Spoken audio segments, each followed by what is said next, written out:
শ্রুতি, আমি অফিস যাচ্ছি। দাদাবাবু, দাদাবাবু, আপনি একটু সেকেন্ড। আরে কিন্তু আমি লুকাবো কেন? আপনি সবটা পরে জানতে পারবেন। এখন আপনি লোকান, আপনার সামনে ম্যাডামের সব সত্যিটা চলে আসবে। আরে কি সত্যি দেখতে পাবো? আপনি এখন লোকান, এটা সত্যি বলার সময় না, আপনি সবটা জানতে পারবেন। বুবুল, এ কি বুবুল কোথায়? স্যার তো অফিসে চলে গেছেন। অফিসে গেছে? কিন্তু ও তো আমায় না বলে অফিস যায় না। আসলে ম্যাডাম, স্যার আজকে খুব তাড়াহুড়ো করে বেরিয়েছেন। আমি স্যারকে খাবারও দিয়েছিলাম, স্যার না খেয়ে বেরিয়ে গেছেন। আর স্যার আমাকে বলে দিয়েছিলেন আমি যাতে আপনাকে এটা বলে দিই। আচ্ছা, তো তুই এক কাজ কর, নিচে গিয়ে দেখে হয়তো তো স্যার চলে গেছে কিনা। আর হ্যাঁ, দেখিস গাড়িটা আছে কিনা। স্যার তো চলে গেছেন, আমি স্যারের গাড়ির আওয়াজ পেয়েছিলাম। এত কথা কেন বলছিস? বাড়ির কাজের মেয়ে যখন, কাজের মেয়ের মতন থাকবি, আর আমি যা বলবো সেটাই করবি তুই। ইভেন সোসাইটির বাইরেটাও দেখে আসিস, কেননা ও কখনো কখনো কারোর সঙ্গে দেখা হয়ে গেলে কথা বলতে শুরু করে দেয়। ভালো করে দেখে এসে দেন আমায় বলবি। ঠিক আছে ম্যাডাম।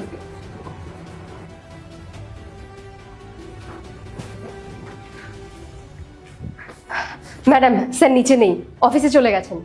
পাক্কা তো? মানে ঠিক করে দেখাচ্ছিস তো? হ্যাঁ, আমি খুব ভালো করেই দেখেছি। আচ্ছা ঠিক আছে, তুই তাহলে এক কাজ কর, ঘরের যা কাজ আছে কাজগুলো শেষ করে নি, বাজার করে আনিস। কিন্তু ম্যাডাম, ফ্রিজে তো অনেক সবজি পড়ে আছে, আর এখন এতগুলো সবজি এনে কি বা করব? বাড়ির কাজের মেহস, তো কাজের মেয়ের মতন থাক। ভুলে কেন যাচ্ছিস? আমি যেটা বলবো তুই সেটাই করবি। তাই বলছি, কাজ শেষ করে বাজারটা করে নিস। আর তুই তো ভালো করেই জানিস এই টাইমে আমার বয়ফ্রেন্ড আসে, আর ও একদমই পছন্দ করে না যে আমি আর ও ছাড়া এখানে কেউ থাকুক। তাই আমরা দুজন থাকবো। চলে যাবে তুই। ঠিক আছে ম্যাডাম, আমি সবজি নিয়ে আসবো, কিন্তু আমার কিছু এক্সট্রা টাকা লাগবে। টাকা মানে? কিসের টাকা? হ্যাঁ, আমি 400-500 টাকা তোকে দিয়ে দেবো সবজি কেনার জন্য, চিন্তা কেন করছিস তুই? সবজি কেনার জন্য নয় ম্যাডাম, আপনার হাজবেন্ডের থেকে এই এত বড় সত্যিটা লুকানোর জন্য। এই যে আপনার হাজবেন্ড থাকা সত্ত্বে আপনার বয়ফ্রেন্ড আপনার বাড়িতে আসছে, এই এত বড় ঘটনাটা লুকানোর জন্য আপনাকে তো আমাকে টাকা দিতেই হবে। সেটার জন্য আমার 20,000 টাকা চাই। 20,000 টাকা? মাথা খারাপ হয়ে গেছে তোর? ভুলে যাস না কাজের মেয়ে হোস, যদি কাজ থেকে বার করে দিই না, অন্য কোথাও কাজ পাবি না। ঠিক আছে, বার করে দিন। আর এখান থেকে বেরিয়ে আমি সোজা আপনার হাজবেন্ডের কাছে যাব, আর তারপর গিয়ে আপনার সব সত্যিটা ওনাকে বলে দেব। দাঁড়া, টাকা দিচ্ছি তোকে আমি। কাজের লোক তো বেশি মাথায় তুলে ফেলেছি, এত স্যালারি দিই তাও ওর হয় না, এখন টাকা লাগবে। ব্ল্যাকমেল করছে আমায়। কত টাকা লাগবে? 20,000 টাকা। এখন তো আমার কাছে 20,000 টাকা নেই, তুই 7,000 টাকাটা নিয়ে যা, ধর। ঠিক আছে, বাকি টাকাটা দিয়ে দিলেই হলো। না হলে কিন্তু স্যারকে সব সত্যিটা বলতে আমার বেশি সময় লাগবে না। আরে হ্যাঁ হ্যাঁ, দিয়ে দেবো বললাম তো, কিন্তু তোর মুখটা বন্ধ রাখিস, ঠিক টাইমে টাকা পেয়ে যাবি। যা এখন, বয়ফ্রেন্ড আসবে, আমার টাইম হয়ে যাচ্ছে। ওকে, এনজয়।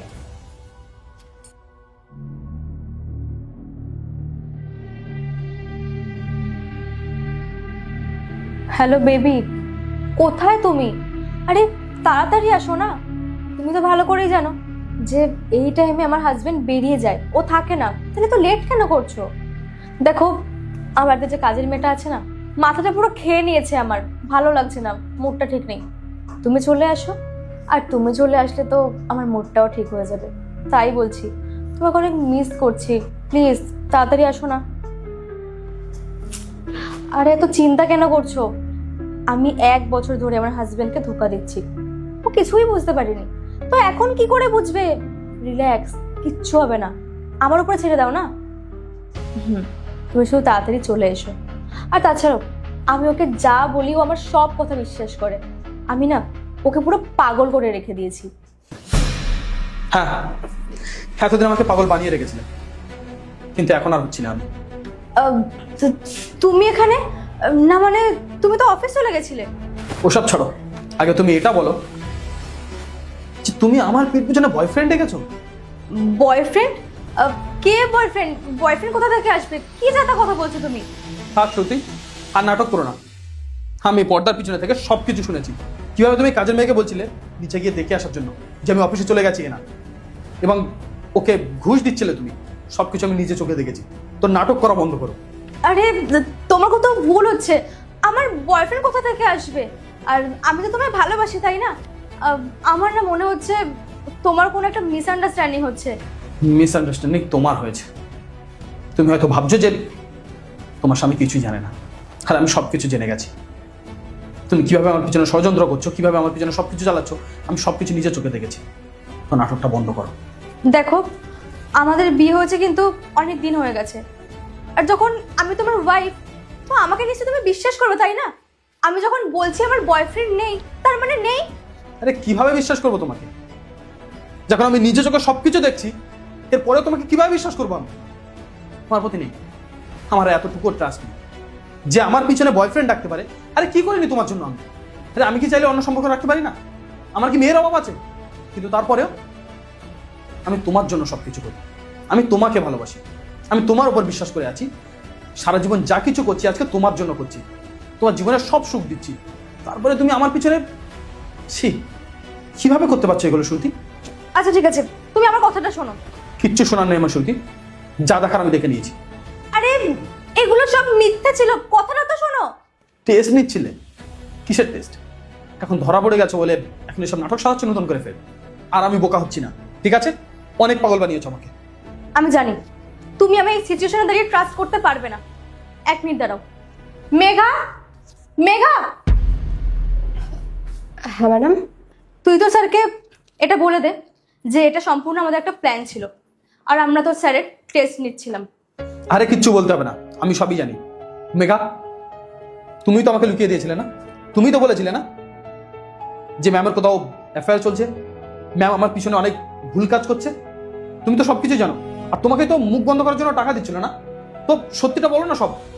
হ্যাঁ স্যার, আপনি যেটা দেখেছেন সেটা সত্যি, কিন্তু এই সবটাই আমাদের সাজানো নাটক ছিল। ম্যাডাম আর আমি মিলে আপনার টেস্ট নিচ্ছিলাম। মানে আরে কি বলছো তোমরা পাগলের মতো? আমি কিচ্ছু বুঝতে পারছি না। প্লিজ, আমি তোমাকে সবটা বলছি, বোঝার চেষ্টা করো। আগের উইকে মানে ফ্রাইডেতে যে আমার একটা কিটি পার্টি ছিল, ওখানে যাওয়ার পর অনেকেই অনেক কথা বলেছে। বুঝতেই তো পারছো, তুমি যেহেতু অনেক টাকা ইনকাম করো, তো অনেকেই জেলাস ফিল করে। তো সবাই ভাবছে যে তোর হাজবেন্ড এত টাকা ইনকাম করে, তোকে এত ফ্রিডম দিয়ে রেখেছে, কত কেয়ার করছে, কত গিফট দিচ্ছে, ডেটে নিয়ে যাচ্ছে। তো এগুলো দেখে অনেক কথা বলছে যে তোর হাজবেন্ড এত টাকা ইনকাম করার পরেও তোকে তো ফ্রিডম দিয়ে কেন রেখে দিয়েছে, যখন তুই সবকিছু পেয়ে যাচ্ছিস। নিশ্চয়ই তোর হাজবেন্ডের হয়তো বাইরে কোনো চক্কর চলছে, নাহলে তোর চলছে। কিন্তু কি বলবো, আমি ওদেরকে বিশ্বাস করাতে পারছিলামই না। আর আমাকে এটাও বলেছে যে যখন তোর হাজবেন্ড জানতে পারবে তোর কোনো অ্যাফেয়ার চলছে, তখন তোকে ঘর থেকে ঘাট ধাক্কা দিয়ে বের করে দেবে। আমি এটাও বললাম যে না, ও আমাকে একবার জিজ্ঞেস করবে যে ব্যাপারটা সত্যি কিনা মিথ্যে। কিন্তু না, আমাকে বিশ্বাসই করলো না। মেয়েদের ফ্রেন্ড সার্কেল, বুঝতেই তো পারছো। তাই ভাবলাম যে আদৌ তুমি আমাকে ভালোবাসো কিনা, বা এরকম যদি সত্যি কোনো ঘটনা ঘটে থাকে সেই টাইমে দাঁড়িয়ে আমি বিশ্বাস করতে পারবে কিনা। তাই জন্য আমি ওর সাথে মিলে একটা প্ল্যান করেছিলাম তোমার টেস্ট নেওয়ার জন্য। আর আমি বুঝতে পারিনি যে আমার এই সামান্য জিনিসের জন্য তুমি এতটা রিয়াক্ট করে ফেলবে, তোমার মাথাটা এতটা গরম হয়ে যাবে। আর তুমি কন্টিনিউ আমাকে ছোট বড় কথা বলেই গেছো। দেখো, আমি বুঝতে পারছি আমি একটা টেস্ট নিয়েছি, সেটা অনেক বড় ভুল করেছি। তা বলে তুমি আমাকে একটা বারের জন্য বিশ্বাস করতে পারতে, আমার কথাটা শোনার চেষ্টা করতে পারতে। তুমি তা করলে না, তুমি চিৎকার করছো আমার উপরে। সত্যি তুমি যা কিছু করেছো না, সবকিছু আমার জায়গায় যে কোনো মানুষ থাকলে বিশ্বাস করে দিত। আর তুমি আমার সামনে ওকে দিয়ে আমাকে লুকিয়ে দিচ্ছ, আমার সামনে ওকে ঘুষ দিচ্ছ, আর আমার সামনে বয়ফ্রেন্ডের সাথে ফোনে কথা বলছো। তো যে কোনো স্বামী তো এটা বিশ্বাস করে নেবে না? দেখো, আমি তোমার উপরে বিশ্বাস করি। হ্যাঁ, আমি মানছি যে তোমার জায়গায় আমি থাকলে হয়তো সেম জিনিসটা আমিও করতাম, এত সহজে বিশ্বাস করতে পারতাম না, বা অতিরিক্ত সন্দেহটা আমিও করতাম, ওভার একটা আমিও করতাম। কিন্তু আমি আর নেক্সট টাইম এই ভুলটা করবো না, কোনো রকম টেস্ট আমি নেবো না। আর ফোন, আমি না ফোনে কারোর সাথে কথা বলিনি, চেক করে নাও। আমার ফোনটা ফ্লাইট মোড করা আছে, কারণ মাঝখানে যদি কোনো কল চলে আসতো তো প্ল্যানটা পুরো ফেল হয়ে যেত। কিন্তু দেখো, তোমার আমাকে একটু হলেও বিশ্বাস করা উচিত ছিল। শ্রুতি, আমি তোমাকে বিশ্বাস করি, কিন্তু আজকে তুমি যে জায়গাটা তৈরি করেছো এই জায়গাতে কোনো মানুষ বিশ্বাস করতে পারবে না। আরে আমি তোমাকে ভালোবাসি, তোমারও তো আমার প্রতি বিশ্বাস থাকা উচিত না? কিন্তু তুমি তুমি লোকের কথা শুনে আমার টেস্ট নিচ্ছ যে আমি তোমাকে বিশ্বাস করি কতটা, আর তুমি লোকের কথা শুনে তোমার স্বামীর উপর টেস্ট নেবে? এতটা খারাপ দিন চলে এসেছে? স্যার, আপনি ভাবে চিৎকার করছেন কেন?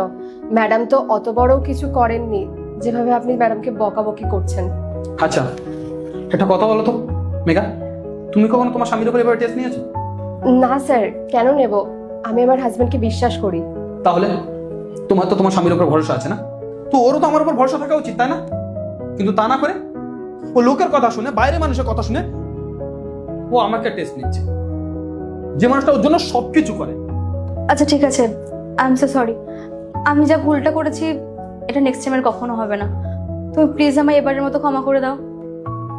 দেখো, আমাদের একে অন্যের প্রতি ট্রাস্ট রাখা উচিত, তাহলে আমাদের মাঝে কেউ আসতে পারবে না। না হলে এখন তো প্রতিটা মানুষই চাই একটা সুখের সংসার ভাঙার জন্য। এটা মাথায় রেখো।